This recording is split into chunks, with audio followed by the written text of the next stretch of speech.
Good afternoon, everybody. Good afternoon. I'm really excited to be here, and also my background is I'm a chiropractic doctor.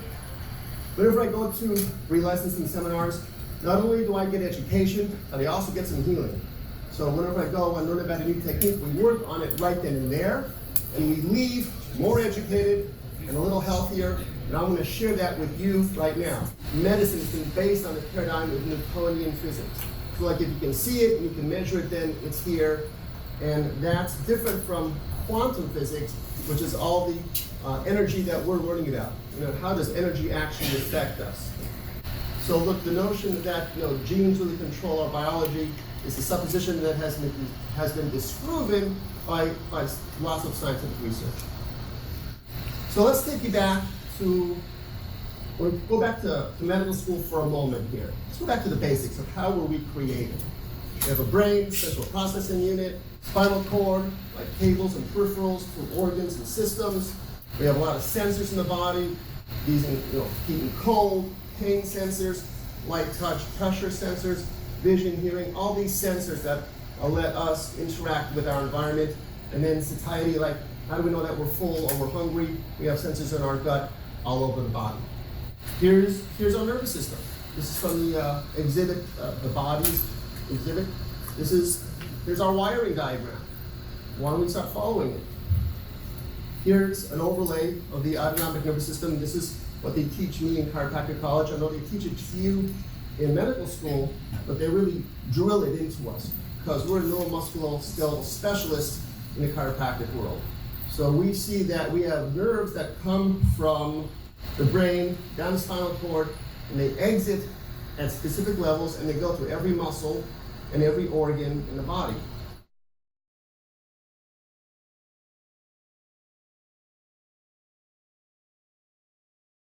Back in the 1920s, Dr. Henry Winsor, a medical doctor, was conducting some experiments. He was noting that chiropractic was gaining popularity, and he wanted to know, well, why?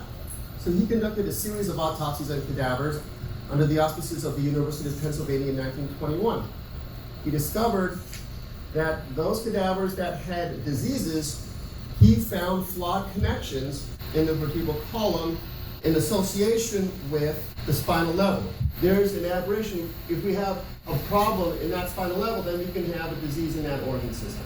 So his findings seem to confirm if we treat the spine and take blocks out of the spinal column, the nerve system runs more efficiently. And you can have relief, what we called subluxations back then, and then disease processes are minimized. Who here has or knows someone who has a thyroid condition? Okay, 99% of the time, there is a block in the energy going from the C6, C7. You go back and ask your patients, did you have a whiplash accident a couple years before onset? You'll be surprised of the high correlation of whiplash accidents. So you have decreased nerve stimulation to the thyroid gland, and a few years later, thyroid conditions. Unblock the nerve flow through that organ, you'll see dramatic results.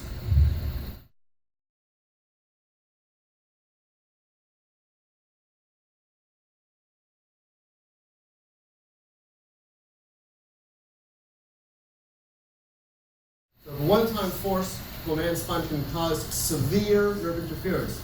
Wouldn't it stand to reason that smaller repetitive forces to a person's spine would also cause nerve interference? Not as dramatic, but they accumulate.